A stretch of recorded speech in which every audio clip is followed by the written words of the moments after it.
समंदर हमेशा से इंसान के लिए एक ऐसा राज रहा है जिसे आज तक पूरी तरह समझा नहीं जा सका। इसकी गहराइयां इतनी ज्यादा हैं कि हम सिर्फ सरफेस ही एक्सप्लोर कर पाए हैं, जबकि असल दुनिया नीचे कहीं अंधेरों में छुपी हुई है।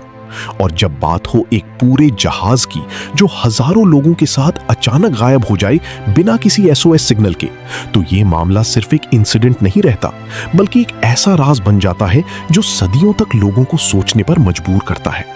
ऐसा लगता है जैसे समंदर ने कुछ अपने अंदर निगल लिया हो और फिर कभी वापस ना दिया हो। ये कहानी एक ऐसे बड़ा नेवल जहाज की है जो अपने वक्त का बहुत ताकतवर सप्लाई शिप था।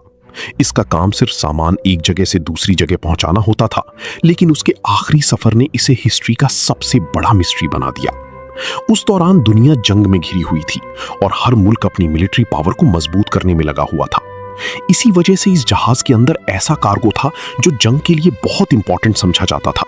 सब कुछ नॉर्मल लग रहा था, लेकिन समंदर के सफर कभी कभी अपनी खामोशी में तूफान छुपा लेते हैं। जब जहाज ने अपनी जर्नी स्टार्ट की तो इनिशियली सब कुछ ठीक था। मौसम साफ था, समंदर पुरसुकून था और क्रू अपने रूटीन के मुताबिक काम कर रही थी। लेकिन कुछ छोटी छोटी अजीब बातें जरूर महसूस की गईं। कभी कम्युनिकेशन सिस्टम में हल्का सा डिस्टर्बेंस आता और कभी क्रू मेंबर्स में बेचैनी सी नजर आती। कैप्टन के रवैये को भी कुछ लोगों ने अनयूजुअल बताया। वो सख्त मिजाज और कभी कभी गुस्से वाली थी, लेकिन उस वक्त इस सब को सीरियस थ्रेट नहीं समझा गया। फिर वो लम्हा आया जब जहाज ने अपनी लास्ट नोन पोजीशन से मैसेज दिया। उसके बाद अचानक सब कुछ खत्म हो गया। ना कोई एसओएस सिग्नल आया, ना कोई इमरजेंसी कॉल, ना कोई फाइनल मैसेज। जैसे किसी ने एक पल में पूरे जहाज की जिंदगी को फ्रीज कर दिया हो। उस वक्त समंदर में कोई बड़ा तूफान भी नहीं था और मौसम रिपोर्ट्स के मुताबिक सब कुछ नॉर्मल था। ये चीज इस केस को और भी ज्यादा मिस्टीरियस बना देती है। जब जहाज टाइम पर अपनी डेस्टिनेशन पर नहीं पहुंचा तो सर्च ऑपरेशन स्टार्ट किया गया। बहुत बड़ा एरिया स्कैन हुआ, एयरक्राफ्ट यूज हुए और दूसरी शिप्स को भी इन्वॉल्व किया गया, लेकिन कोई रिजल्ट नहीं मिला। ना ऑयल का निशान, ना वुड के टुकड़े, ना लाइफ बोट्स और ना ही कोई डेड बॉडी। इतना बड़ा जहाज जो हजारों टन कार्गो कैरी कर रहा था, उसका कोई ट्रेस तक नहीं मिला। ये बात समझ से बाहर थी कि ऐसा कैसे पॉसिबल है। इसके बाद कई थ्योरी सामने आई। कुछ लोगों ने कहा कि जहाज ओवरलोडिंग की वजह से स्ट्रक्चरल फेलियर का शिकार हुआ होगा और अचानक डूब गया होगा। कुछ ने इंजन फेलियर या ह्यूमन एरर का चांस बताया। कुछ लोगों ने वॉर टाइम अटैक का भी शक किया, लेकिन उसका कोई ऑफिशियल रिकॉर्ड नहीं मिला।